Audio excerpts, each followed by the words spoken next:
Halina't pag-usapan natin 'tong mga idol. After 17 years ang isa sa mga worst team dati na nagkaroon ng apat na superstar ay ang Los Angeles Lakers, ang super team na nabuo mula kina Kobe, Karl Malone, Shaq at Gary Payton noong 2000 NBA Finals. Na ang huling taon nila Shaquille O'Neal at Kobe Bryant kung saan natalo sila sa 5-game series sa team ng Pistons at isang bagay din na pagtataka ng iba dahil isang beses lang sila umiscore ng 90 points at pinakamataas na nagawa nila since noong finals.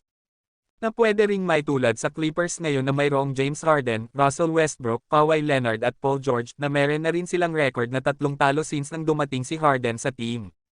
Naayon naman sa ibang mga fans kaya hindi manalo-nalo ang Clippers ay dahil sa pare-parehas daw itong mga ball dominant at mga buwakaw sa bola na ang iba naman ay sinasabing mas fit daw si James Harden kung ilalagay sa second unit at i-fire si Tyronn Lue.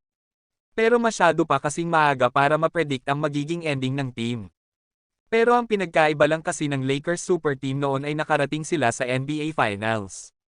Naayon naman sa report ni Andrew Graff ng LA Times ay sinabi raw ni Kawhi Leonard na hindi siya nagugulat sa nangyayaring downside sa team, ang bagay na mas nauna pa kaysa sa kanyang iniisip.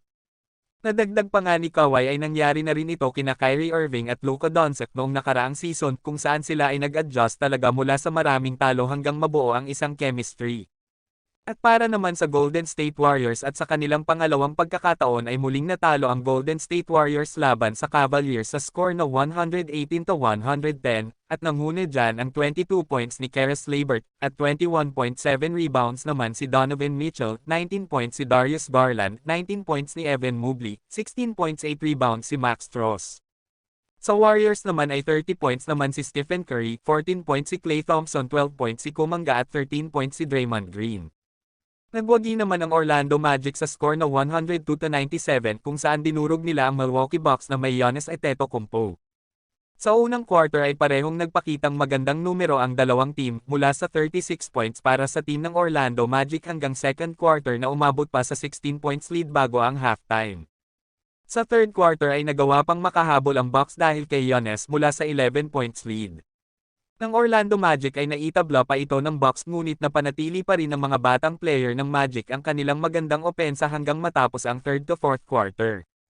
Pinangunahan naman ito sa Magic ni reigning Rookie of the Year na si Paolo Banchero matapos ang kanyang double-double, umiskor ito ng 24 points at 12 rebounds.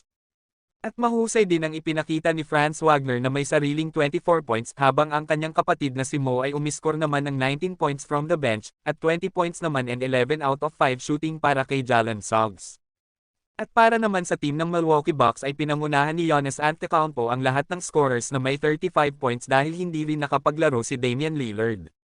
At ito na rin ang ikalimang panalo ng Orlando Magic na may 4 na talo kumpara sa nakaraang season.